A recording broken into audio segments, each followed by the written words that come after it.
주식에 심플하게 접근하는 시간입니다. 지금 시장에서 트렌드가 무엇일까? 계절별 혹은 각 이슈별 그러한 적기를 좀 찾아보는 시간이에요. 지금 테마는 글로벌 인베스트먼트 김동희 대표와 함께합니다. 대표님 어서 오세요. 네, 안녕하세요. 네, 오늘 저희가 다뤄볼 주제가 많은 분들이 확 공감하실 것 같아요. 벌써 부쩍 추워졌잖아요. 네. 올겨울 최강 한파가 예고되고 있는데 그 가운데 뜨거운 수익을 안겨줄 수혜주는 무엇인가 이야기 나눠보겠습니다. 여름에 여름 수혜주 이야기해 주시고 관련한 에어컨 종목이라던가 주가가 너무나 잘 갔던 기억이 있기 때문에 오늘 겨울 수혜주도 저희 기대가 됩니다. 겨울 관련주를 한번 찾아볼까요? 저는 생각나는 게 롱패딩, 네. 혹은 추우니까 또 마스크 해야 되고 이런 일부 종목들이 떠오르긴 하는데요. 네, 그 주식 투자가 좀 의외로 단순한 게요. 네. 좀 아까도 제가 이 시간에 우리 그 여름 수혜주 말씀드린 다음에 폭염이 찾아오면서 좀 굉장히 많이 올랐었는데 또 우리가 이 뜨뜻미지근한 거가 너무 주제가 좀 이게 뜨뜻미지근하지 않냐 이렇게 생각할 수도 있지만 또 미세먼지가 올 때는 그날 굉장히 또 그날 주식들이 굉장히 좀 많이 올라가잖아요. 네. 마찬가지로 우리가 좀 지금 이번 겨울에 좀 사상 최대, 지난 여름엔 사상 최대 폭염, 이번에는 겨울에는 사상 최대 한파 이렇게 얘기가 좀 나오고 있기 때문에 좀 한번 좀 살펴볼 필요가 있겠습니다. 제가 편의상 직접적 수혜주, 간접적 수혜주 좀 이렇게 나눴어요. 그건 네. 뭐냐면 이게 겨울이 되면 이제 날씨가 추워지는 건 확실하기 때문에 거기에 따라서 확실하게 수요가 늘어나는 부분이 있고요. 또 한 가지는 좀 돌발적으로 수요가 늘어나는 부분이 있습니다. 예를 들어서 난방이라든지 의류라든지 제설, 겨울 레저, 겨울 먹거리 이런 거는 겨울철 되면 확실하게 수요가 늘어나죠. 네. 그렇지만 예를 들어서 무슨 독감이라든지 독감이 찾아온다든지 그러면 안 되겠지만 AI가 창궐한다든지 아니면은 미세먼지가 몰려온다든지 이런 거는 우리가 그 주기라든지 강도를 예측할 수는 없지만 돌발적으로 또 수요가 증가되는 부분들이 있죠. 그렇기 때문에 이런 부분은 편의상 제가 간접적 수혜주 이렇게 좀 나눠봤습니다. 네, 좋습니다. 직접적, 간접적 수혜주를 오늘 저희가 좀 따로따로 한번 들어보면서 이야기 이어갈게요. 직접적 수혜주 한다면 딱 추우니까 저도 한 2, 3일 전부터 난방 켜기 시작했거든요. 네. 그런 거 딱 생각이 나네요. 말씀해 주신 대로. 그렇습니다. 이제 대표적으로 아까 롱패딩 얘기해 주셨죠. 일요일 날 제가 좀 롱패딩 사러 나갔었거든요. 사셨어요? 제 게 아니라 제 딸 때문에 이제 나갔었는데 열풍이 굉장하더라고요. 엄청난데 사실 롱패딩 열풍은 지난 겨울에 굉장히 좀 뜨거웠죠. 그러니까 평창 올림픽 때 평창 롱패딩 이 굉장히 이제 히트를 치면서 관련된 종목들이 좀 주가가 좀 많이 올랐었습니다. 그래서 우리가 좀 롱패딩 관련된 의류 관련주라고 하는 필라코리아, LF, 화승인더, 신성통상, 영업무역, 한세실업, FNF 이런 종목들을 좀 들 수가 있겠는데 좀 이 종목군들이 좀 투자에 좀 유의하실 거는 먼저 오른 경향이 있어요. 맞아요. 지난 겨울에 이제 워낙 좋았기 때문에 이번엔 좀 먼저 좀 반영이 된 측면이 있다라고 좀 의료 관련 종목군을 좀 말씀드릴 수가 있겠고요. 또 한 가지는 우리가 이제 추워지면 난방을 틀어야 되겠죠. 그래서 당연하게 좀 난방 관련해서는 이제 보일러 관련한 종목과 보일러를 틀려면 또 관련 연료가 필요하겠죠. 그래서 가스 관련된 종목들 지금 화면에서 보시는 것처럼 경동 나비엔, 대성에너지, 한국가스공사, 삼천리, 지역 난방공사 이런 종목군들이 여기 해당된다고 좀 볼 수가 있겠고요. 또 만약에 폭설이 내리게 되면 또 제설 관련주도 있겠죠. 제설 관련주는 우리가 백광소재, 유진기업, 광림 이렇게 염화칼슘 관련된 종목이라든지 아니면은 네. 제설 장비와 관련된 종목군들을 좀 들 수가 있겠습니다. 그리고 겨울 먹거리 대표적으로 또 호빵이 있죠. 그래서 네. 삼립식품, CJ 시푸드, 따뜻한 차를 또 많이 마시니까 동서 이런 종목들도 들 수가 있겠고요. 겨울 레저 관련된 종목군이라고 한다면 겨울 스포츠의 꽃은 뭐니 해도 좀 스키잖아요. 그래서 용평 리조트라든지 추우니까 이제 안에서 골프 연습한다고. 골프존 그리고 강원랜드 같은 종목. 강원랜드를 골프존이나 강원랜드를 굳이 겨울 관련주로 좀 편입을 시키는 건 좀 약간 이해가 안 되는 부분도 있지만 시중에서 이렇게 일반적으로 좀 분류를 하고 있어서 제가 이렇게 좀 편의상 좀 이렇게 분류를 좀 해봤습니다. 그럼 간접적 수혜주 이어서 볼까요? 간접적 수혜주면 저만 해도 출근할 땐 마스크 꼭 챙기고 있거든요. 네.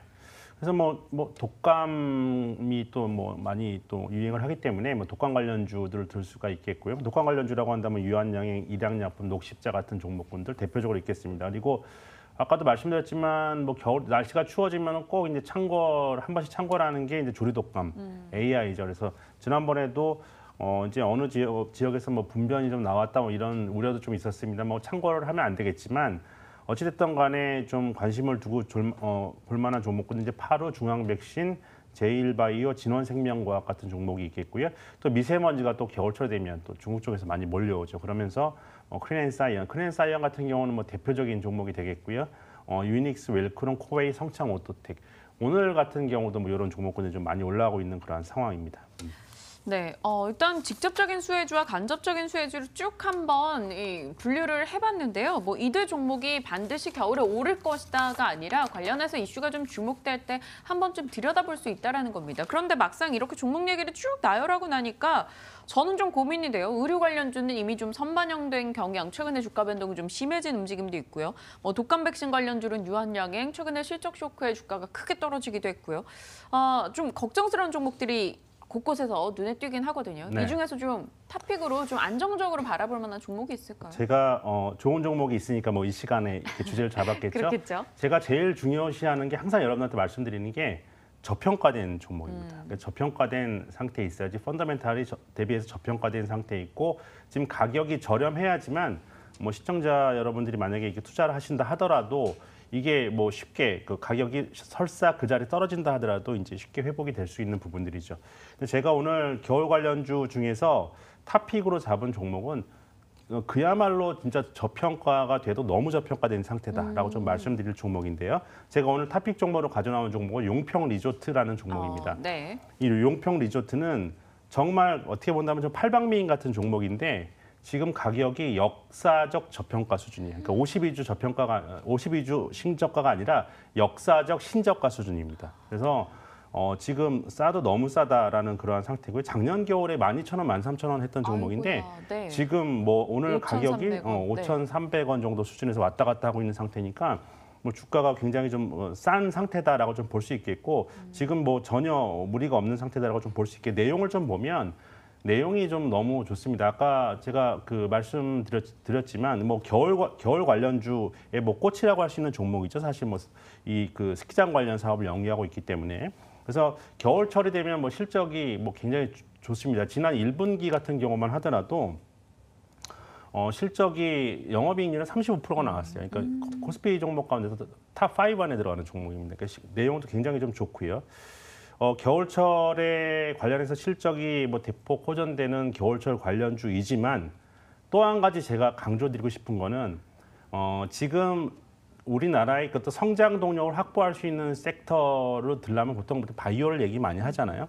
저는 또 한 가지를 들려고 하면 이제 남북 경협을 최근에 반드시 얘기를 합니다. 왜 그러냐면 이 대한민국에 좀 성장할 수 있는 부분을 찾아보기 힘들다라는 얘기를 많이 하죠. 이제 만약 남북 경협이야말로 우리나라가 그야말로 향후에 성장 동력을 확보할 수 있는 지금 거의 유일한 바이오를 제외한다면 거의 유일한 섹터다라고 좀 볼 수가 있는데 이와 관련해서 대표적인 핵심 경협주인데 전혀 경협주로 조명을 받지 못한 주식이에요. 그러니까 제가 오늘 이 부분을 좀 더 강조를 드리고 싶습니다. 그래서 왜 용평 리조트가 남북 경협에 있어서 핵심적인 종목이냐라고 한다면 네. 그 내용이 참 대단해요. 그 용평 리조트의 일대 주주가 보면 통일교 재단입니다. 그래서 지분을 48.82%를 갖고 있어요.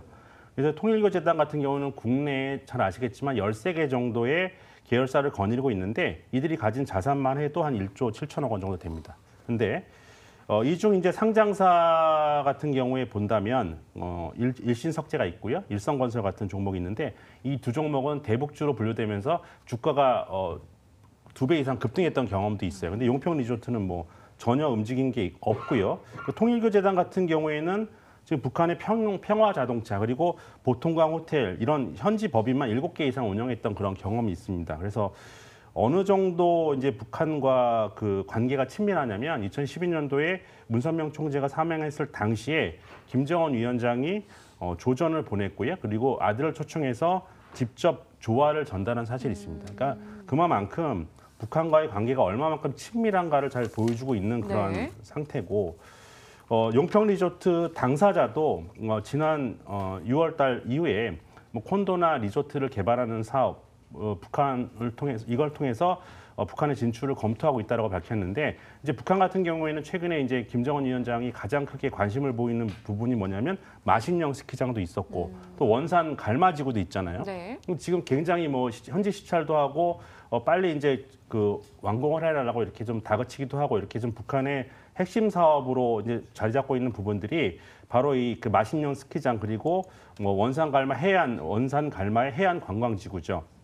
근데 이게 지금 평창하고도 지리적으로 굉장히 좀 가깝습니다. 그래서 문재인 대통령께서 얘기하고 있는 신관광벨트, 즉 북한과 그리고 이 대관령 평창을 잇는 이러한 관광벨트의 핵심적인 좀 지역에 위치하고 있는 종목이 좀 용평 리조트고요. 용평 리조트는 관광지 개발과 관련해서 턴키가 가능한 유일한 종목입니다.